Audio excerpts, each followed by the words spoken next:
నేను మీ గయాజు.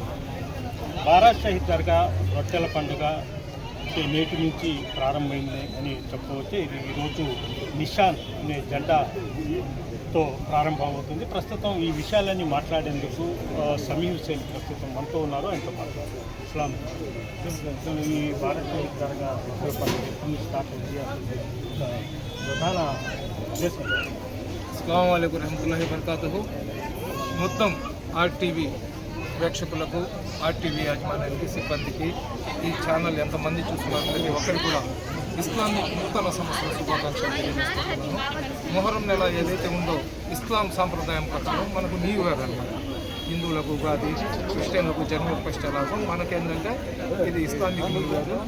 ఈరోజు ఏంటంటే మొహరం నెల ప్రారంభం. మొహరం నెల ప్రారంభమైనప్పుడు నిషానే ముబారక్ అని చెప్పి జెండాను ఆవిష్కరిస్తాము. ఆ జెండా ఆవిష్కరణ కార్యక్రమం ఈరోజు చాలా బ్రహ్మాండంగా కన్నుల విందుగా జరిగింది. ఈ కార్యక్రమానికి చాలామంది ముస్లిం పెద్దలు వచ్చినారు. అదేవిధంగా రూరల్ నియోజకవర్గ ఇన్ఛార్జ్ మన కోటంరెడ్డి గిరిధర్ రెడ్డి గారు కూడా ఇక్కడికి వచ్చి ఈ కార్యక్రమంలో చురుకుగా అతను ఎంతో నమ్మకం, ప్రగాఢ విశ్వాసంతో అతను పాల్గొనడం జరిగింది. అదేవిధంగా మీరు చూస్తున్న జనాలు ఏ విధంగా తండోపతండాలు ఉన్నారు. అదేవిధంగా ఈ నిషాన్ ఈ రోజు స్టార్ట్ అవుతుంది. కరెక్ట్ 10 రోజుల తర్వాత షహాదత్ అని చెప్తాము. అది 26వ తేదీ సాయంత్రం ఈ దర్గాను మొత్తం మనం ఏంటంటే పవిత్ర జలాలతో శుద్ధి చేస్తాము. శుద్ధి చేసిన తర్వాత 27వ తేదీ అంటే అది మొహరం జియారత్ అంటాము. షహాదత్ రోజు దర్గాను శుద్ధి చేస్తాం. అది 26వ తేదీ వస్తుంది. అదేవిధంగా ఏదైతే మొహరం జియారత్ ఉందో అది 27వ తేదీ వస్తుంది. 27వ తేదీ రాత్రి కోటమిట్టలోని అమీనియా మసీద్ వద్ద నుంచి 12 బిందెలు పవిత్ర గంధాన్ని తీసుకొని జియారత్ అయిన మరుసటి రోజు నుంచి రొట్టెల పండుగ స్టార్ట్. జియారత్ అయిన 2వ రోజు 27వ తేదీ రాత్రి గంధాన్ని మనం ఏం చేస్తామంటే తీసుకుని వచ్చి పవిత్ర సమాధులను లేపనం చేసిన తర్వాత 28వ తేదీ ఫజర్ నమాజ్ తర్వాత ఏదైతే రొట్టెలు మార్చుకునే కార్యక్రమం ఉందో ఆ కార్యక్రమం జరుగుతుంది. ఇవన్నీ కూడా మనిషి యొక్క విశ్వాసం మీద ఉంటుంది, మనిషి యొక్క ఏకాగ్రత మీద ఉంటుంది. మనిషికి శరీరాలు, రూపాలు, భాషలు, కులాలు, మతాలు వేరైనా కానీ శరీరం లోపల ఉన్న ఆత్మకు ఆ పరమాత్ముడు ఒక్కడే. ఆ పరమాత్ముడి యొక్క లీలలో ఇది ఒక భాగం. మనం ఏం కోరుకున్నా మాకు ఇవ్వాల్సింది అల్లాహ్ సుబ్హానహు వ తఆలా తప్ప వేరే వాళ్ళు మాకు ఇవ్వనివ్వాలి.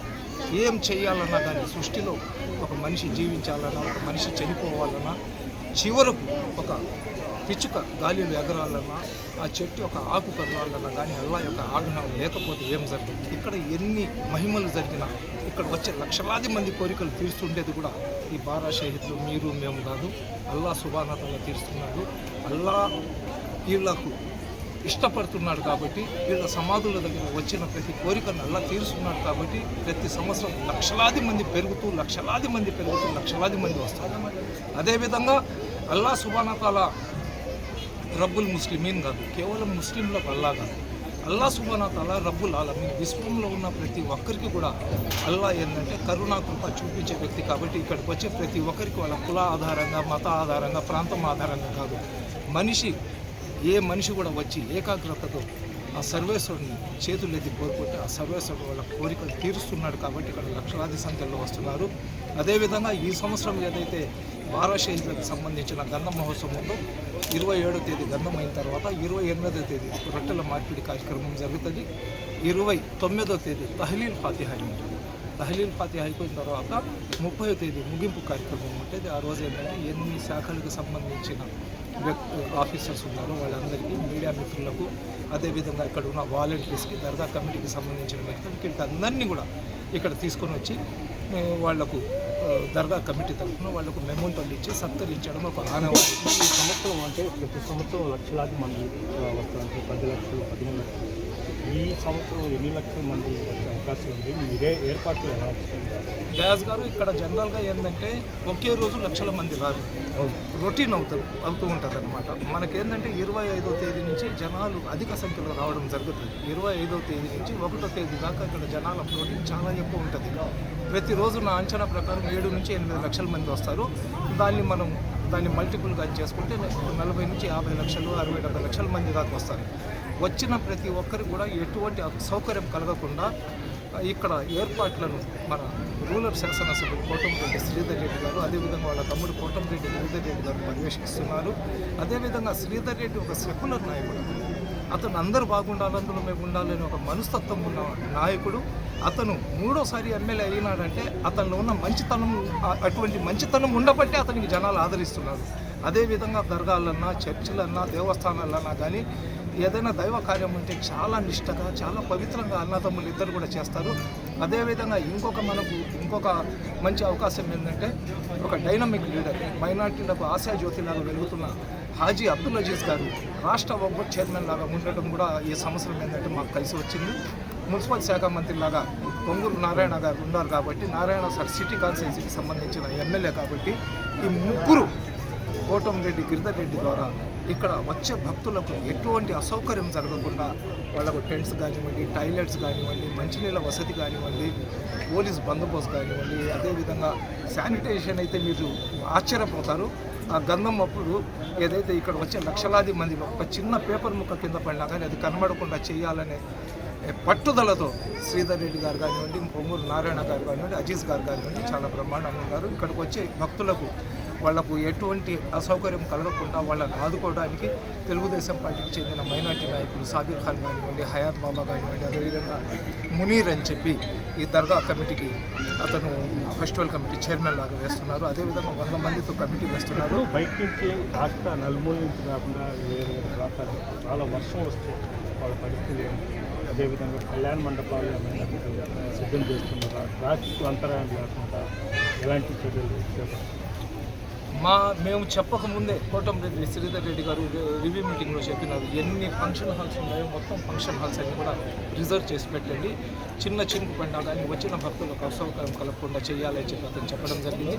అదేవిధంగా పోలీసు వాళ్ళు ఎస్పీ మేడం ఏదైతే ఉన్నారో ఎస్పీ మేడం గారు దాదాపు 2000 చిల్లర 3000 మంది పోలీసుతో బందోబస్తు ఇక్కడ ఉంటుంది.